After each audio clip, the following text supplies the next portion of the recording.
Hello all and welcome to our channel. In this video, I will talk about virtual audits, which is a remote audit protocol. This video will provide guidance to airlines on how to effectively manage quality, compliance and safety monitoring during the COVID-19 crisis through virtual audit methods. Later in this video, I have also included some recommendations for monitoring the operations conducted under COVID-19 measures if the operations become limited or inactive or suspended. So if we go back to the available literatures, the remote audit methods were formally introduced into ISO 19011 in the 2011 edition itself. Remote audits offer a great deal of flexibility as limitations imposed by travel. But why do we talk about it now? Or in other words, why do we need it now? In simple terms, it's uncertainty, and it's due to the abnormal conditions under which operations currently take place. To elaborate further, the uncertainty due to the abnormal conditions can be put into three issues as temporary suspensions, partial operation with limited resource, and cancelling flights.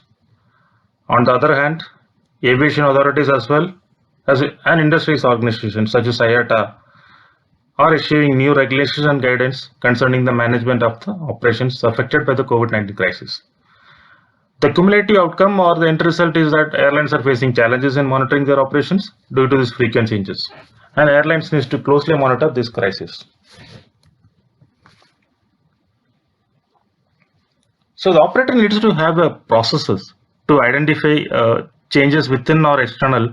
I'm stressing the term within or external to an organization that have the potential to affect the level of safety risk associated with the aircraft operations, and to manage risk that may arise. And hence it is important airlines should ensure risk management is applied to any changes introduced. So in this context, we can very well assume that these continuous changes have the potential to affect the established operational processes, procedures, product, equipments, and or services. So for the purpose of understanding, let's look into the concept of remote audit in a theoretical perspective. By putting the dimensions of human interactions and distance in two axes, let's say distance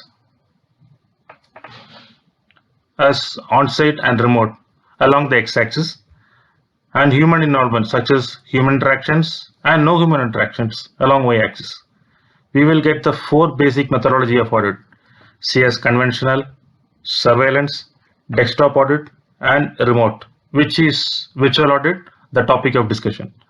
So by definition, on-site audit activities are performed at the location of the auditee. Remote audit activities are performed at any place other than the location of the auditee, regardless of the distance. So on the level of audit program itself, ensure that the selection of audit method, the right method, remote or on-site, is suitable and balanced in order to ensure satisfactory achievement of audit program's objectives. Performance of an audit involves an interaction among individuals and management system being audited and the technology used to conduct the audit. If the current condition does not allow to perform internal on-site audit, airlines may decide to perform remote audits as an alternate method. Having said that, we need to approach this using a risk-based approach so that the remote audit is as equivalent to the conventional on-site audit. Main processes and procedures relevant to such method should be documented. So here is an approach that we can take when planning to do a remote or virtual audit.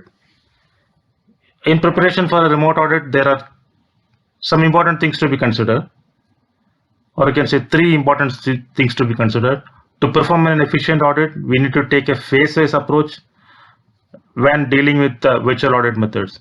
Phase 1 will be audit planning, phase 2 will be documentation audit, and the third phase will be implementation audit.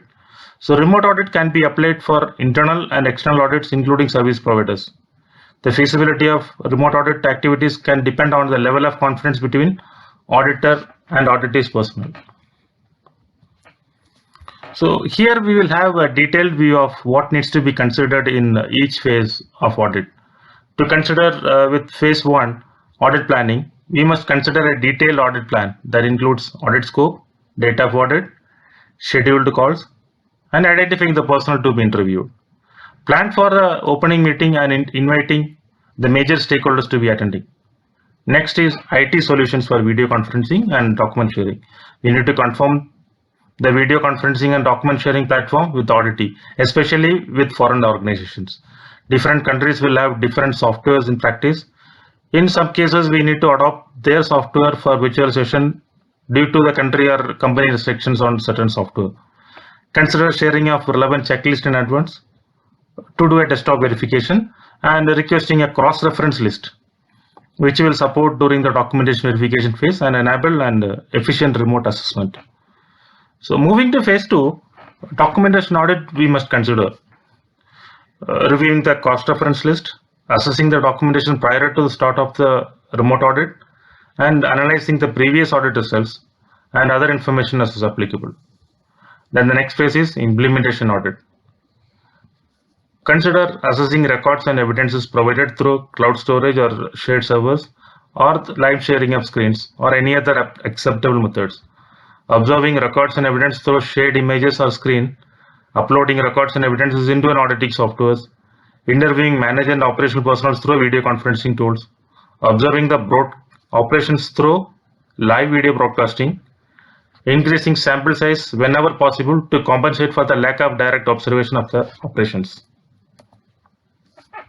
In any part of the operations, if any become inactive due to the crisis, for example, if the airline temporarily suspends its passenger transport operations, the audit plan will be adjusted in accordance with the regulatory provisions and may postpone the relevant audits. However, before the inactive operations restarts, we need to consider collecting and analyzing the self-assessment performed by the relevant departments, conducting remote assessments before the inactive operation restarts, conduct the risk assessment to ensure compliance with the requirements if required. And if an airline is unable to perform on-site or remote audits due to a lack of resource or unavailability of operational and maintenance management personnel, an assessment should be made to identify the risk levels. Provisions with immediate concerns requiring mitigation may determine as high risk. Provisions with significant concerns requiring monitoring may be determined as medium risk. Provisions with minimum or no concerns may be determined as low risk. Risk of not complying should be identified for short term, let's say it's for 0 to 30 days, medium term for 30 to 90 days, and long term for 90 to 120 days. If an activity related to a mandatory requirement is subject to a regulatory assumption, this also to be considered when risk assessment is performed. So in conclusion, the effective and flexible monitoring of quality, compliance and safety management system carries a special importance during these circumstances. Virtual audit is one of the methods to monitor it effectively. Hope you have enjoyed this video. Stay tuned for our future videos and thank you.